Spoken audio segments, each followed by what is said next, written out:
They told her she was chasing a dream, a new life, a new home, a husband waiting for her under the vast Montana sky. But when Clara May Thompson stepped off that train, her hope was met not with a loving embrace, but with a wall of silent scorn and cruel whispered jokes. They saw only her size, a woman built for hardship, not for love. They judged her, mocked her, and wrote her off. But they didn't see what one man saw. In the harsh glare of the Redemption Gulch sun, a lonely rancher named Lucas Thorne looked past the whispers and the stares and saw a strength they couldn't comprehend and a beauty they were too blind to recognize. This isn't just a love story. It's the story of a woman's unshakable spirit, a man's quiet courage, and the dramatic, life-altering fight for a place to call home. The whistle of the Union Pacific train was a long, mournful cry that sliced through the vast, indifferent silence of the Montana Territory. For Clara May Thompson, it was the sound of her entire future rushing toward her. She sat bolt upright on the hard, velvet-covered bench, her hands clasped so tightly in her lap that her knuckles were bone white.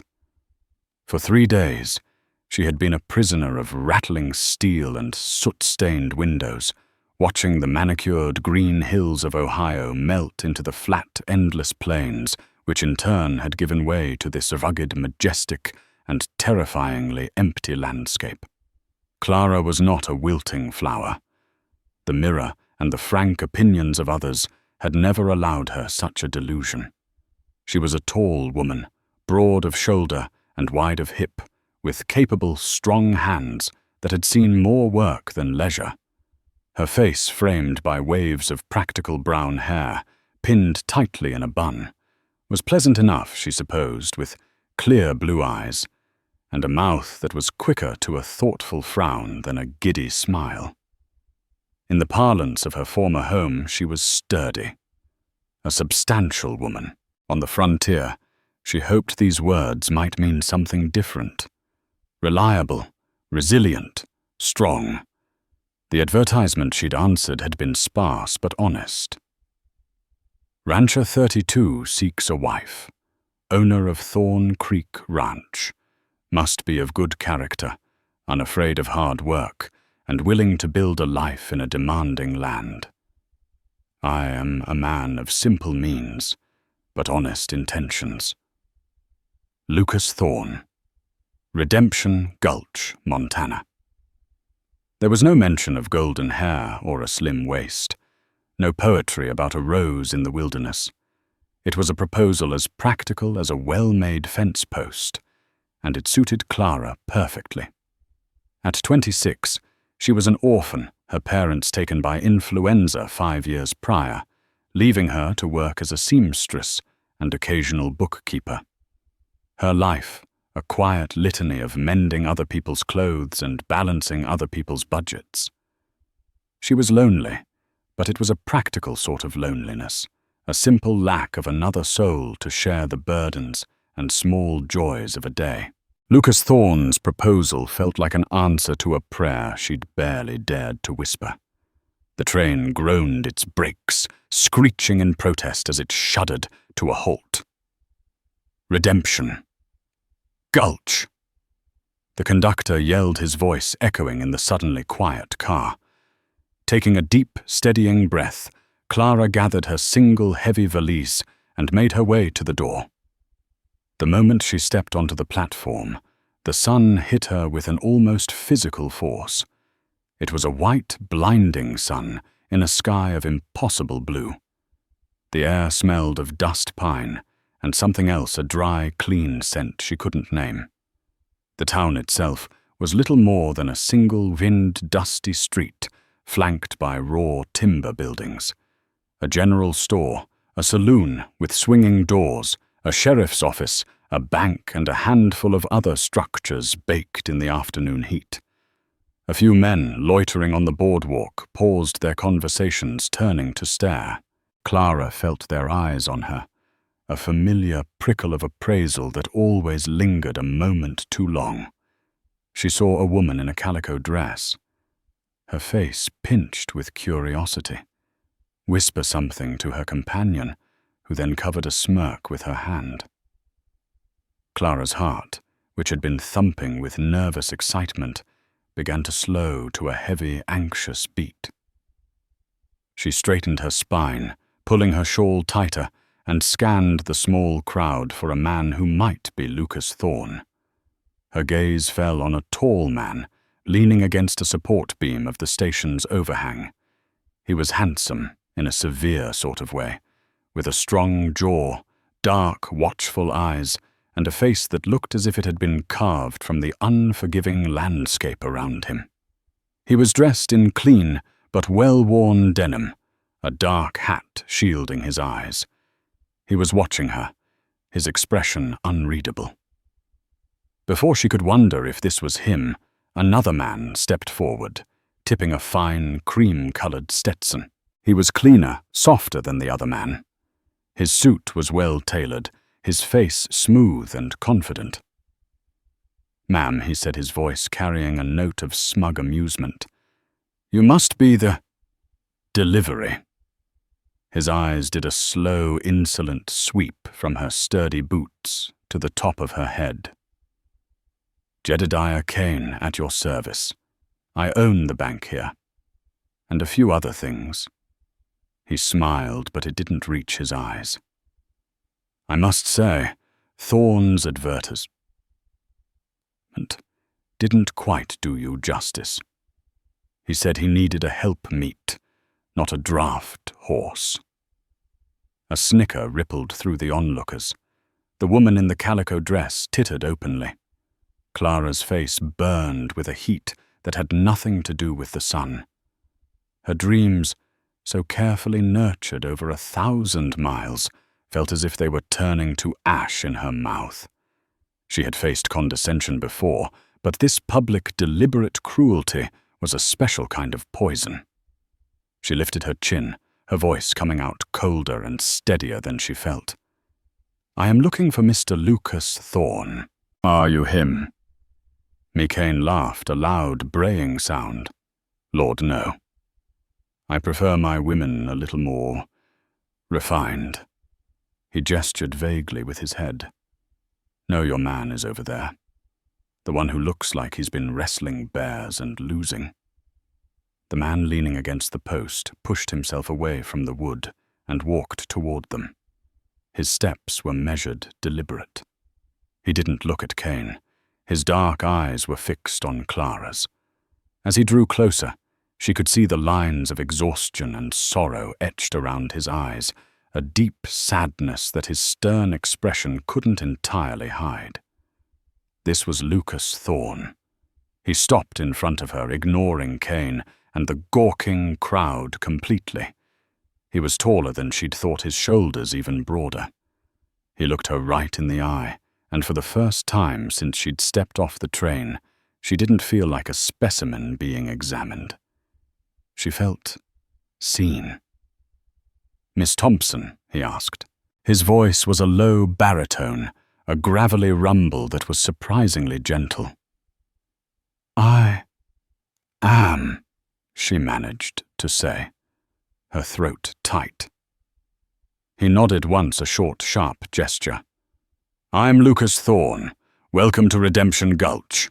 His gaze flickered for a fraction of a second to Jedediah Cain, and a muscle in his jaw clenched. "Don't pay him any mind. Some men's words are worth less than the dust they kick up." Without another word to Cain, Lucas took her heavy valise from her hand, as if it weighed nothing. "My wagon is this way."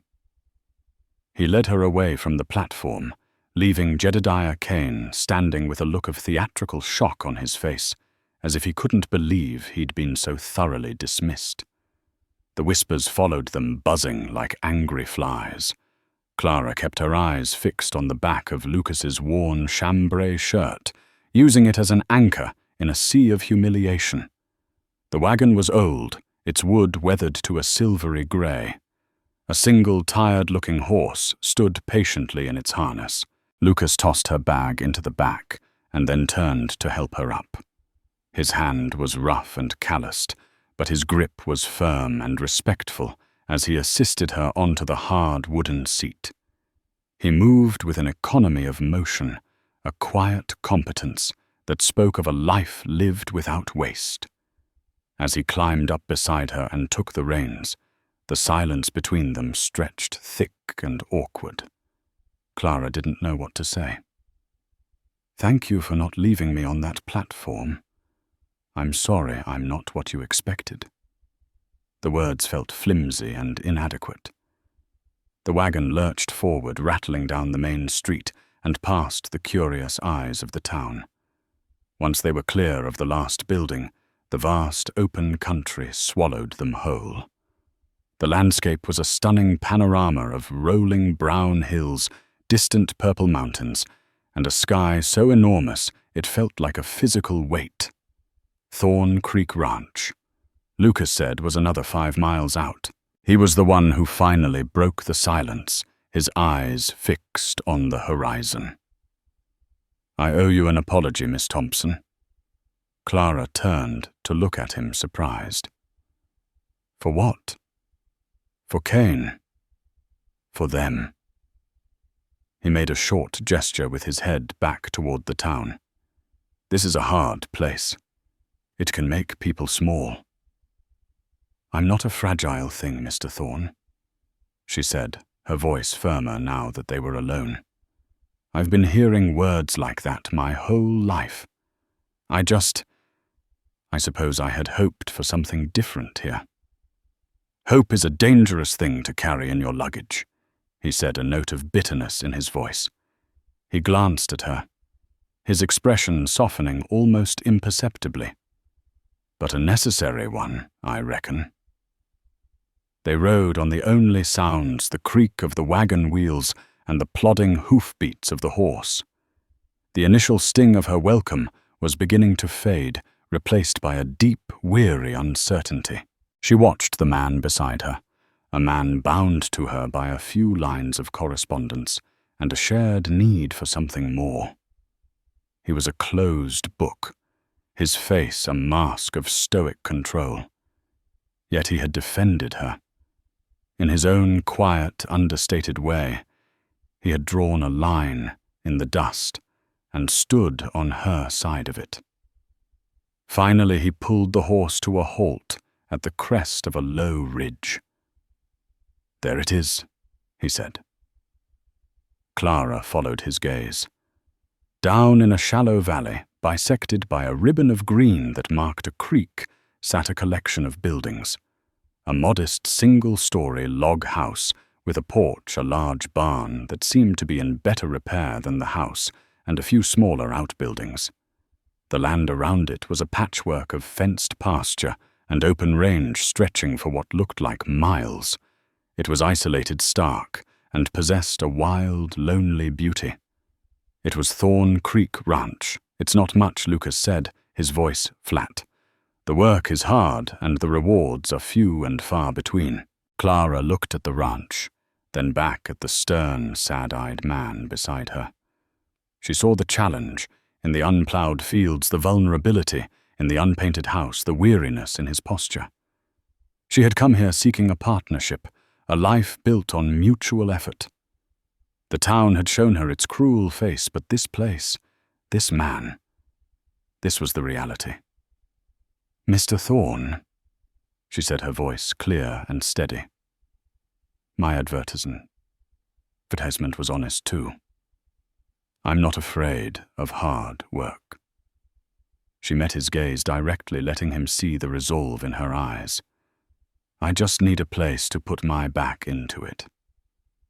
A flicker of something surprised respect passed through his dark eyes. He held her gaze for a long moment, the silence of the valley stretching between them. Then he gave another one of his short, decisive nods. "All right then, Clara May," he said, using her full name for the first time. It sounded solid and real in the vast emptiness. "Let's go home." He clicked the reins, and the wagon started its slow descent into the valley toward the little log house that was either the site of her greatest mistake or the beginning of her real life. The first few weeks at Thorn Creek Ranch were a lesson in endurance. The house, which had looked merely modest from a distance, was Spartan up close. It was clean, a testament to Lucas's solitary efforts, but threadbare. The furniture was handmade and functional. The floors were bare wood, and a constant war was waged against the fine Montana dust that seeped through every crack.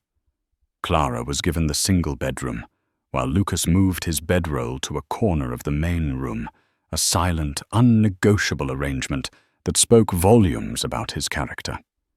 They fell into a rhythm dictated by the sun and the needs of the ranch. Lucas was gone before dawn, his presence marked only by the smell of coffee left warming on the stove.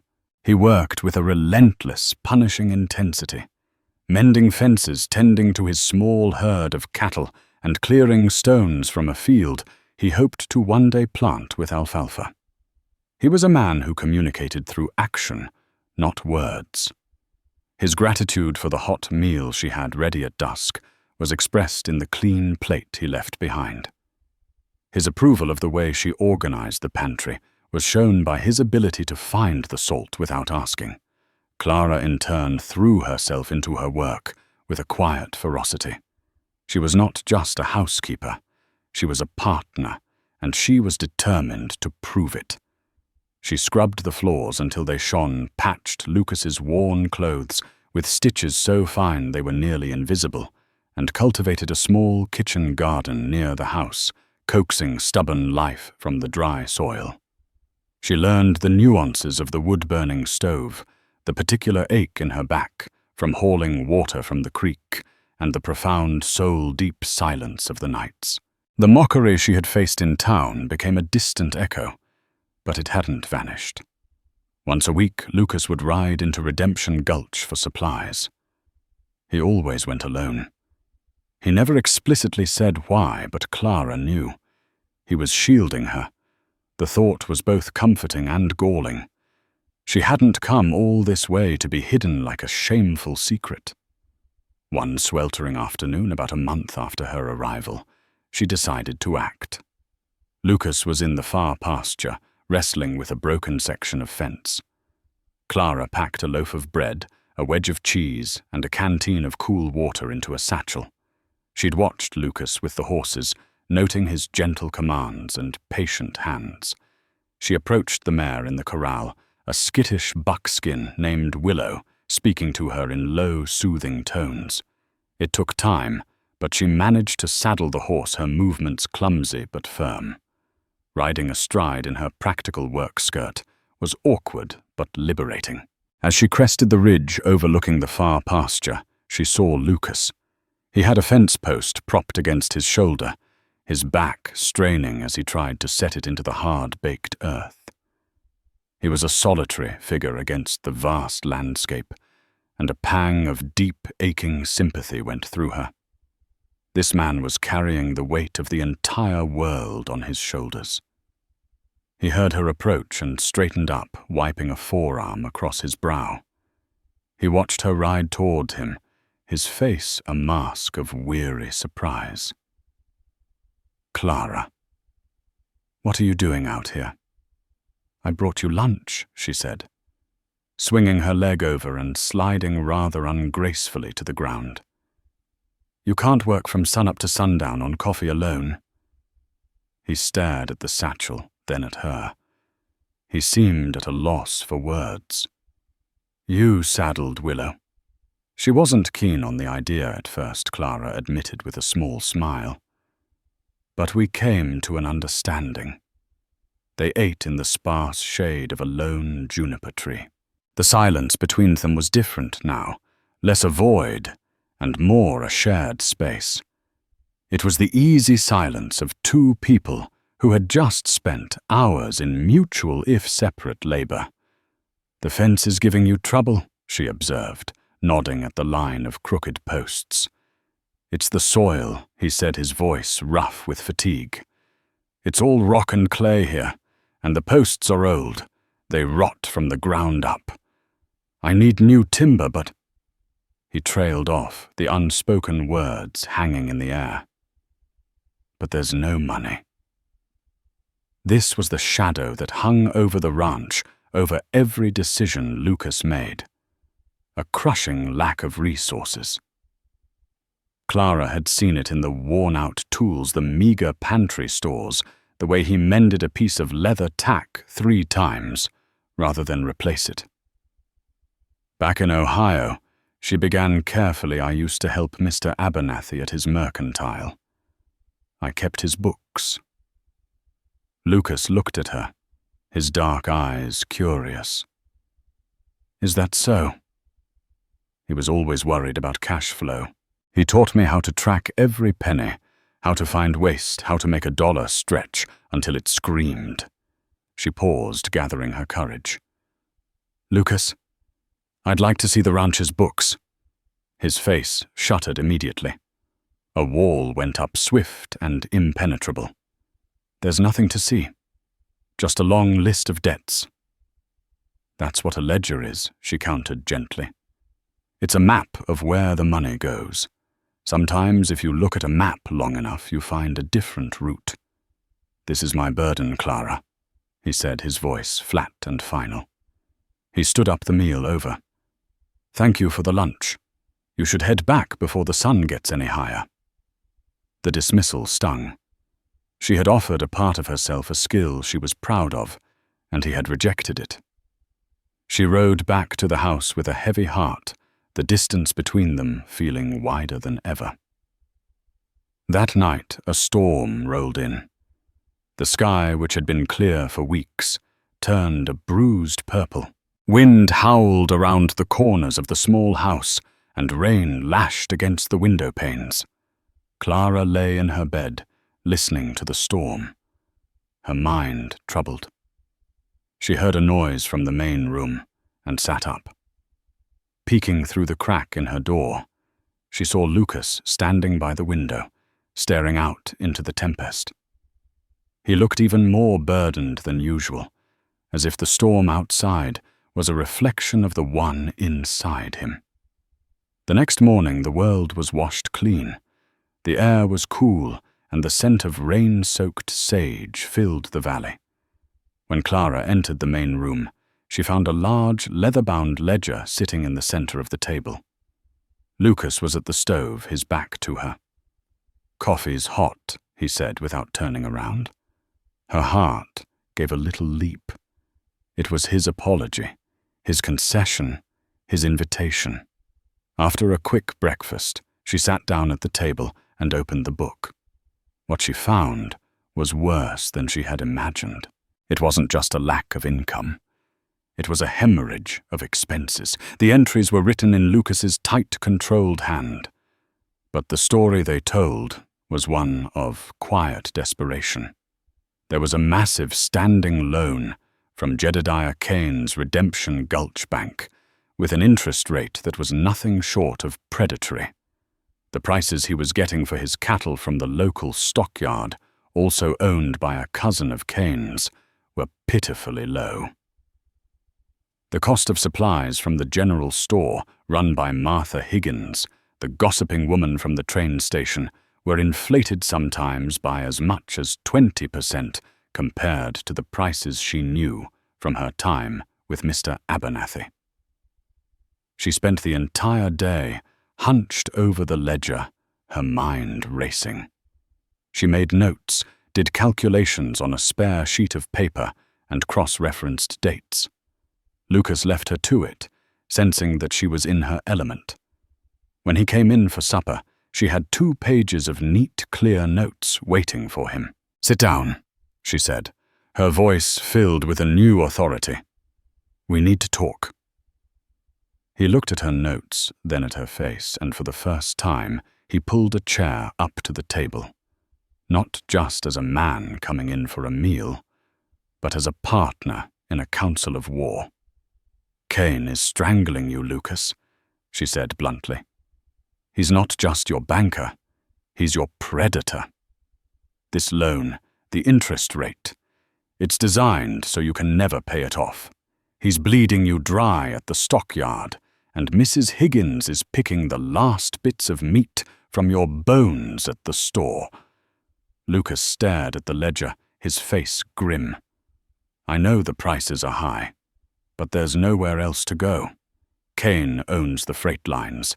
Bringing in supplies from further out would cost even more. And the cattle, she pressed. Why are you getting such a low price? He sighed, a sound of profound weariness. My herd is small, and frankly my stock isn't the best. My bull is old.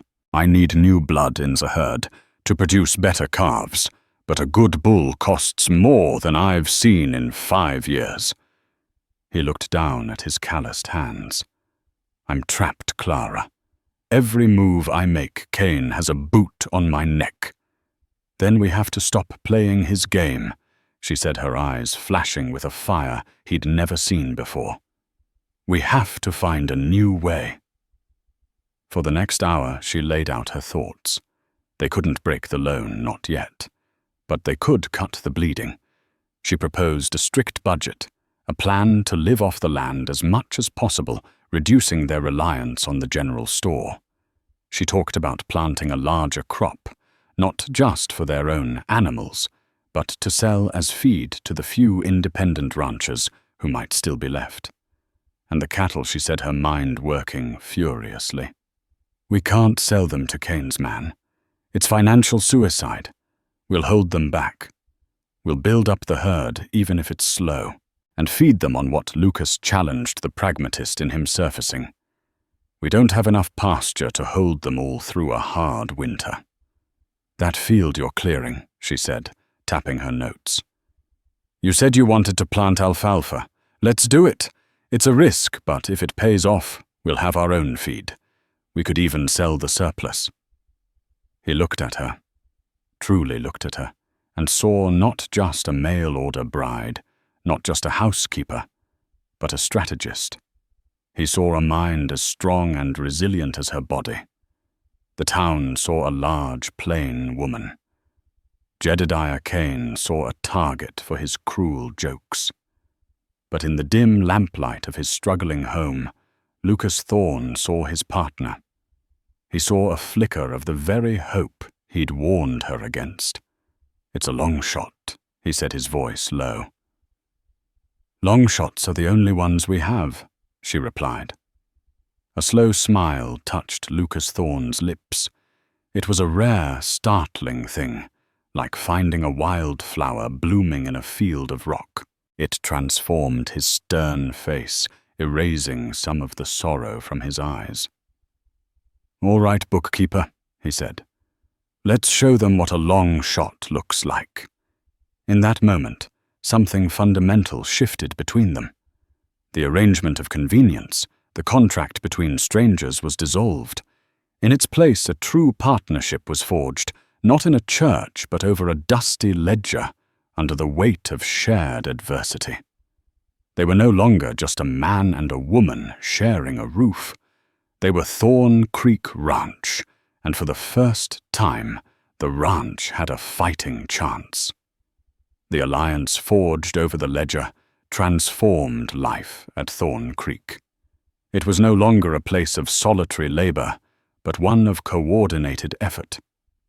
Clara's domain expanded from the house and garden to the ranch's finances and strategy, while Lucas, freed from the mental burden of wrestling with numbers he didn't fully understand, focused his energy on the physical work with a renewed sense of purpose. Their days were long, their nights short. They worked side by side, clearing the rocky field, Clara's strong back proving as valuable as Lucas's. She learned to handle a team of plow horses, her initial clumsiness giving way to a steady competence that earned a rare approving nod from her husband.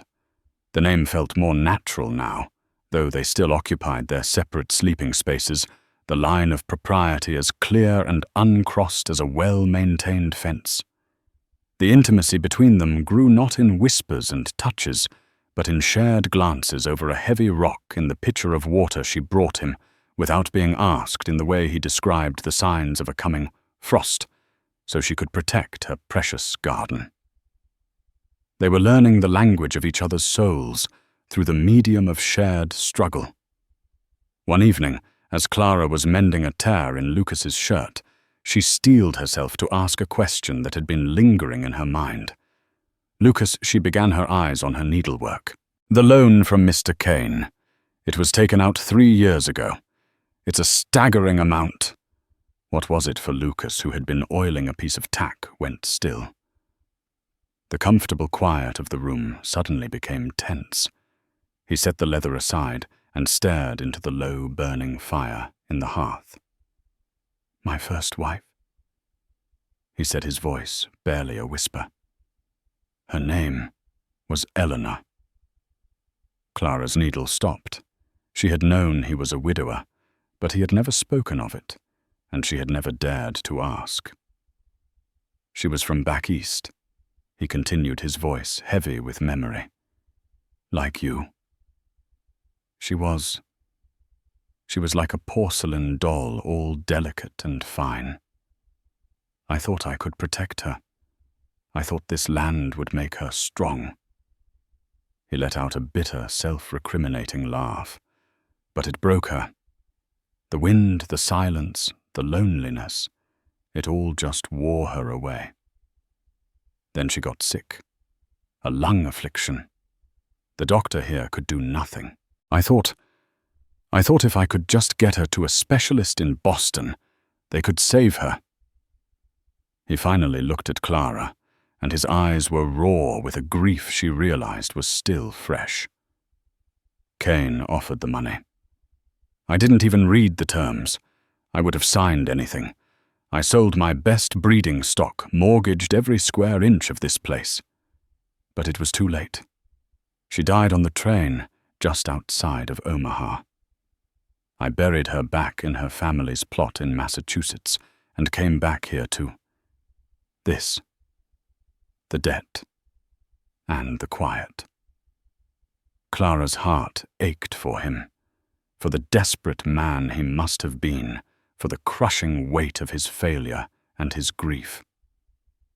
She understood now the deep well of sadness in him, the reason he'd warned her about hope. He had lost his right here in this valley. "I'm so sorry, Lucas," she whispered. "It's why I answered your letter." He admitted, his gaze returning to the fire. The quiet was getting too loud. I didn't want another porcelain doll. I wanted someone who could stand the wind." He looked at her, and a flicker of something akin to wonder was in his eyes. "I just never figured I'd find someone who could teach it a new direction." The confession hung in the air, a fragile, precious thing. Clara felt her throat tighten with emotion. She simply nodded, unable to speak, and went back to her mending, the steady push and pull of the needle, a comforting rhythm in the emotionally charged silence. Their new austerity did not go unnoticed. Lucas's trips to town became less frequent, and his purchases were minimal. One blustery afternoon, as he was loading a single sack of flour and some salt into his wagon, Martha Higgins, the owner of the general store, accosted him on the boardwalk. "Cutting it a bit fine, aren't you, Lucas?" she asked. Her arms crossed her face, a mask of sour disapproval. A man needs more than salt to get by, especially with another mouth to feed.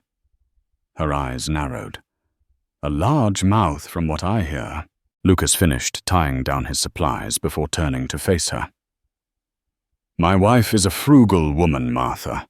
It's a quality I've come to admire." "Frugal," she sniffed. "Or is it that the bank is finally squeezing you dry?" Jedediah Cain was saying just the other day that your note is coming due for review. He's a patient man, but he's a businessman first. The threat was unmistakable. Lucas's jaw tightened, but his voice remained level. "My business with Mr. Cain is my own. Good day, Martha. He climbed into his wagon and drove away, the woman's venomous glare following him down the street. The pressure was mounting, and they both knew it. The true escalation came a week later. Jedediah Cain himself rode out to the ranch. He arrived in a fine black buggy, pulled by a handsome black gelding, a stark contrast to Lucas's work-worn wagon. Clara saw him coming from the kitchen window and felt a knot of dread tighten in her stomach. Lucas met him on the porch, positioning himself so he blocked the doorway. He was not inviting Cain into his home. Thorne Cain said, his smile as slick and false as ever. He remained in his buggy, looking down on Lucas. Just making a friendly call on my largest client. Wanted to see how you and your bride are settling in. We're settled, Lucas said flatly. So I hear, Cain said, his gaze sweeping over the ranch with an owner's eye. Here you've taken up farming in a big way. That's a lot of work for a cattleman. A desperate man's work, some might say. He paused, letting the insult hang in the air. I also hear you're holding back your stock. Not selling. That's a poor business decision, Lucas. A very poor one. My business decisions are my own. Lucas repeated, his voice like stone. Cain's smile tightened. The pretense of friendliness dropped away, revealing the cold predator beneath. Not when you're using my money. That loan, Lucas.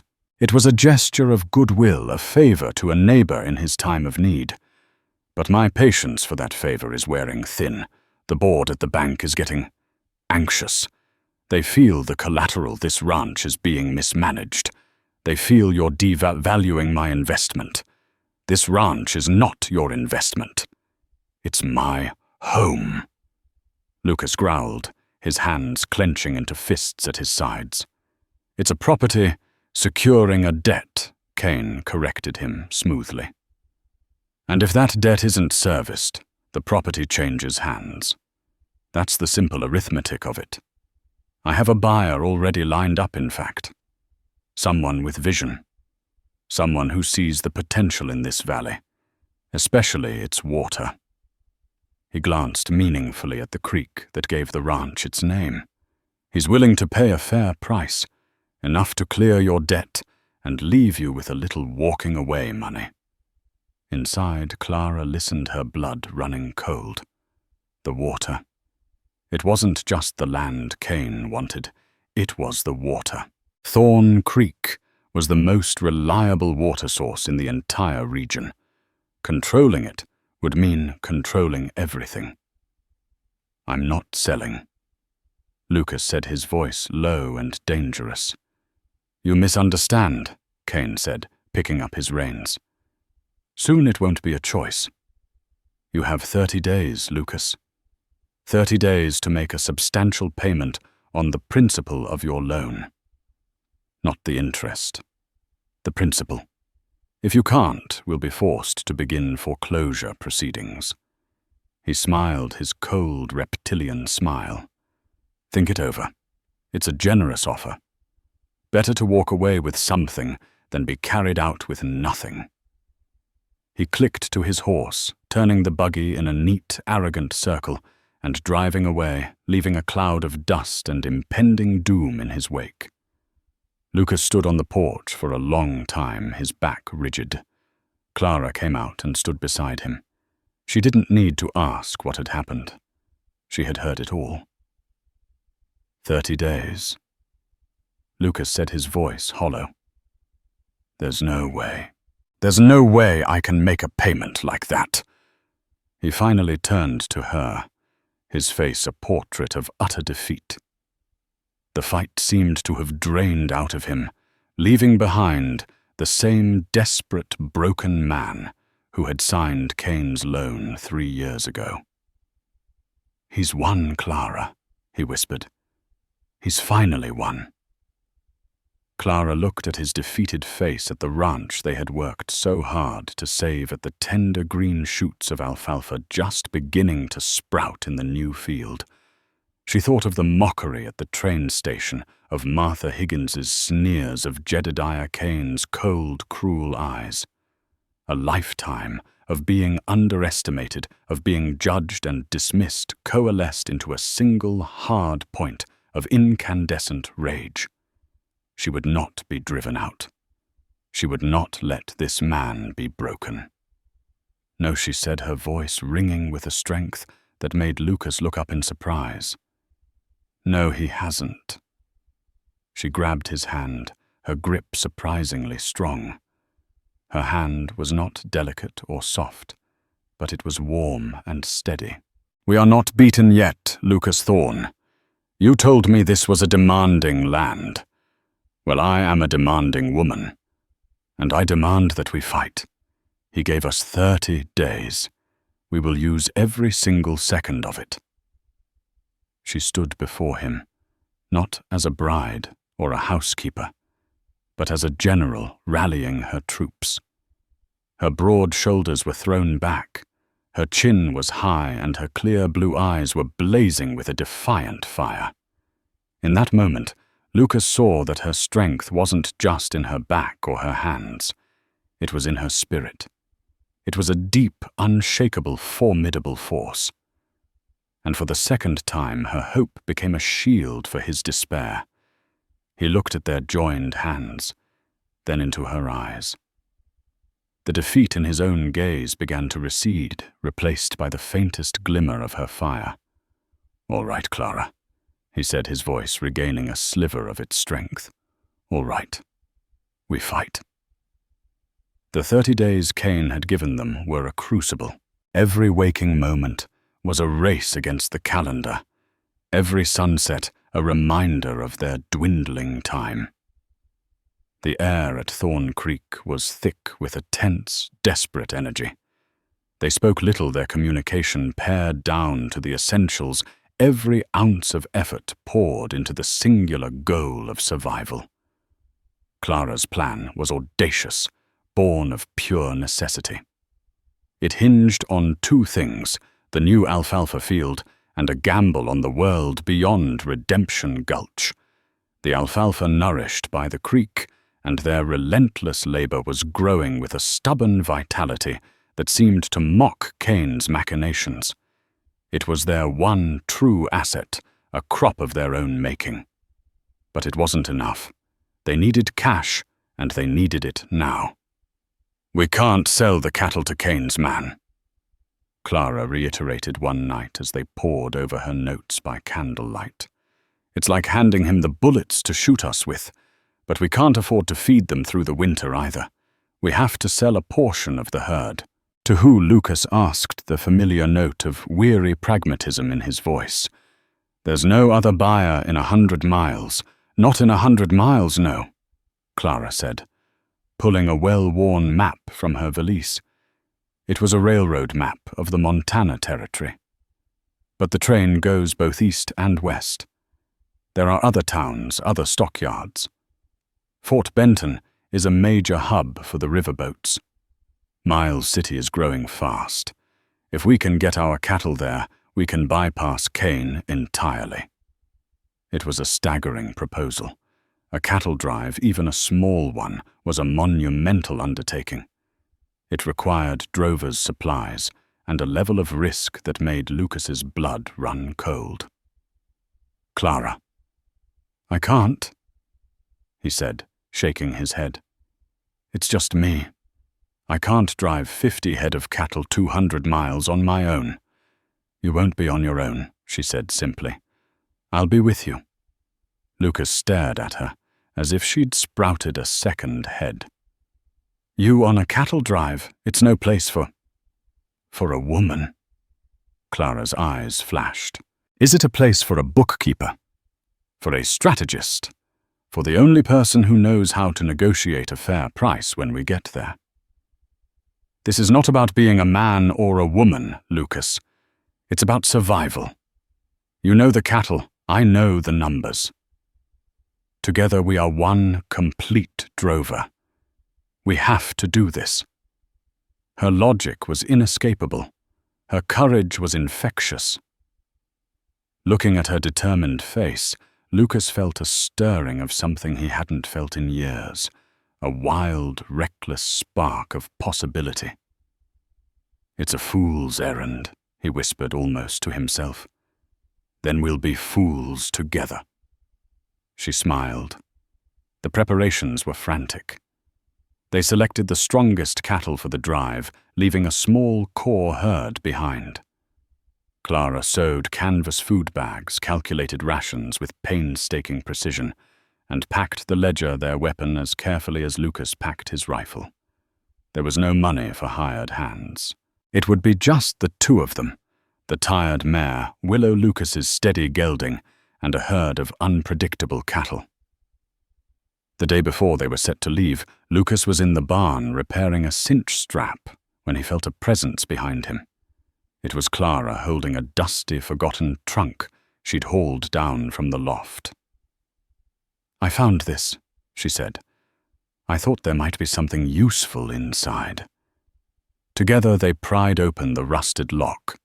Inside, nestled amongst moth-eaten linens and dried flowers, was a collection of Eleanor's things. Lucas flinched, a wave of painful memory washing over him. He started to close the lid, but Clara gently stopped him. "Wait, Lucas. Look." Her finger pointed to a bundle of papers tied with a faded ribbon. Legal documents. He unfurled them carefully. They were the original survey maps and deed for Thorn Creek Ranch, dating back to when his father had first claimed the land under the Homestead Act. He'd seen them before, of course, but he'd never paid them much mind. Clara, however, was tracing the lines with a focused intensity. "Lucas, look at this." She pointed to the line marking the creek. The survey was done in the spring during the melt. "Look at the measurements. The deed grants you rights not just to the creek bed, but to the entire floodplain from the high water mark on one side to the high water mark on the other. That's nearly 100 yards wider than the creek is now." Lucas frowned, not understanding the significance. "It's just an old line on a map." "No, it's not," she insisted, her voice trembling with excitement. "It's a legal boundary. Cain has been buying up the land on the other side of the creek. Last week I saw his men putting in markers not 20 feet from the current bank. They're planning to build a dam, Lucas, to choke off the water downstream and sell it to the other ranchers. But according to this survey, he'd be building his dam on your land." The implication hit Lucas like a physical blow. All this time, Cain's leverage had been the loan, the financial pressure. But this changed the entire landscape of the fight. The water wasn't just an asset. It was a right legally enshrined in the very founding of his ranch. "This document," he breathed, staring at the brittle paper as if it were scripture. "This could save us." "It's our leverage," Clara said, her eyes shining. "But it's not enough. We still need the money to stop the foreclosure. The cattle drive is more important than ever. We have to go." They set out at dawn, pushing the cattle north. The work was brutal, a relentless cycle of riding, coaxing, and controlling the herd. The sun beat down on them, the dust coated their throats, and their muscles screamed in protest. But they were a surprisingly effective team. Lucas's deep knowledge of the cattle's behavior and the lay of the land was perfectly complemented by Clara's unflagging spirit and keen eye for stragglers. At night they sat by the campfire, bone-weary, but united. They spoke of the future not with the certainty of dreamers, but with the cautious hope of soldiers who had survived another day's battle. The physical space between them, the man's world and the woman's world, collapsed on the trail. There was only the work, the partnership. One evening, As a cold wind swept down from the mountains, Clara shivered, huddling closer to the fire. Without a word, Lucas took the heavy wool blanket from his own bedroll and draped it around her shoulders. She looked up at him, her face illuminated by the flickering flames, and saw a tenderness in his eyes that stole her breath. "Thank you," she whispered. "Get some sleep." "Clara May," he said, his voice rough with an emotion he couldn't name. "We have a long day tomorrow." He sat and kept watch, the rifle across his lap, his gaze alternating between the dark, restless shapes of the cattle and the woman sleeping soundly wrapped in his blanket. He was no longer just protecting his ranch. He was protecting his partner. He was protecting his home. And he was starting to realize that home wasn't just a plot of land. It was the person who stood on it, with you. After 12 grueling days, they saw the smoke of the Miles City stockyards on the horizon. They had made it. The stockyard was a chaotic swirl of noise, dust, and men. Clara, her face streaked with dirt and her hair escaping its bun, strode into the buyer's office, with Lucas at her side, the ledger clutched in her hand like a shield. She was met with dismissive stares and condescending smirks, but she did not falter. She laid her numbers on the table, speaking of weight and feed costs and market prices in Chicago, with a fluency that stunned the buyers. She argued, she negotiated, she refused to be intimidated. And when the final price was agreed upon, it was nearly 40% higher than what Cain's man would have ever paid them. They were paid in cash, a thick stack of bills that felt impossibly heavy. It was enough. It was enough to stop the foreclosure. The ride back was lighter, faster. Hope was no longer a dangerous luxury. It was a hard-won prize. They arrived back in the valley of Redemption Gulch on the 29th day, with 1 day to spare. As they crested the final ridge, a horrifying sight met their eyes. Down at the creek, a crew of Cain's men was already at work, driving posts and hauling timber. They were building the dam. Fury, cold and pure, surged through Lucas. He spurred his horse, charging down the hill, Clara right behind him. They reined in their horses at the edge of the creek, confronting a sneering foreman. "This is private property," Lucas roared. "It's Cain's property now," the foreman retorted. "Foreclosure went through this morning." "You're a day early," Clara shot back, dismounting. Just then 2 riders appeared, Jedediah Cain and the town sheriff, a portly, complacent man named Brody. Thorne Cain said with a triumphant smirk, "I see you're back from your little adventure. Too late, I'm afraid." The bank filed the papers. "It's over. Your filing is illegal," Lucas said, his hand resting on the stock of his rifle. "Is that so?" Cain mocked.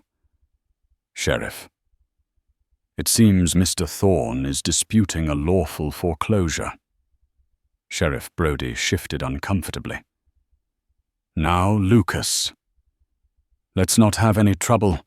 The only trouble here is the trespass and illegal construction happening on my land." Lucas said, his voice ringing with authority. Clara stepped forward, holding up the old yellowed deed. "Sheriff Brody, this is the original certified survey of the Thorn Creek Ranch. It clearly states that the property line extends to the high water mark of the seasonal floodplain. This dam is being built on land legally owned by Lucas Thorne." The sheriff squinted at the document. Cain laughed. "A dusty old piece of paper. That won't hold up." "It will in federal court," Clara said coolly. "And a federal marshal will take a very dim view of a bank president who files a fraudulent foreclosure and then immediately begins illegal construction on the disputed property. It looks a great deal like theft, Mr. Cain."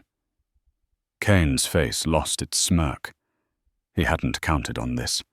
He hadn't counted on her. And another thing, Lucas added, pulling the thick envelope of cash from his saddlebag.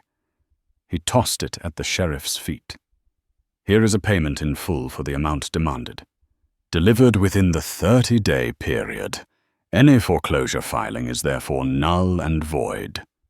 The foreman and his workers had stopped watching the drama unfold. Sheriff Brody looked from the money on the ground to the deed in Clara's hand to the cold fury on Cain's face. For the first time he saw Cain not as the town's powerful benefactor, but as a common cheat. "Cain, the sheriff," said his voice suddenly firm. "It seems the lady is right. This is Thorne's land, and the debt is paid. You and your men need to clear out." Cain's face contorted in a mask of pure rage. For a moment it looked as if he might reach for the pistol at his hip. But he saw the look in Lucas's eyes, the cold, steady promise of a man with nothing left to lose, and he thought better of it. "This isn't over, Thorne," he spat, his voice dripping with venom. "Yes, it is," Lucas said quietly. He turned his back on Cain, a final complete dismissal, and walked toward Clara. Cain, utterly defeated, wheeled his horse around and rode away his work crew, trailing behind him like a pack of beaten dogs. Silence descended on the valley, broken only by the gentle gurgling of the creek, their creek. Lucas stopped in front of Clara. The dust of the trail was still on them, the weariness of the past month etched into their faces. He looked at her, at this strong, brilliant, formidable woman who had ridden into his life and saved it. He reached out and gently touched her cheek, his calloused thumb wiping away a smudge of dirt. It was the most intimate gesture that had ever passed between them. "Clara May Thompson," he said, his voice thick with emotion. "You are, without a doubt, the most beautiful woman I have ever seen." Tears welled in Clara's eyes. Tears of exhaustion, of relief, of a joy so profound it hurt. She had come to Montana seeking a home, a partnership. She had been met with scorn and humiliation, but in the heart of this harsh, demanding land, she had found something more. She had found a man who didn't just see her, but who cherished the very strength others had mocked. Lucas leaned in and kissed her. It wasn't a kiss of wild passion, but of deep, reverent gratitude. It was the sealing of a partnership forged in hardship, a love born not of flowery words, but of shared struggle and unwavering mutual respect. It was the quiet, triumphant beginning of their real life right here at the heart of Thorn Creek Ranch. And so the story of Clara and Lucas became a quiet legend in that valley. It wasn't just about how they saved their ranch. It was about how they saved each other.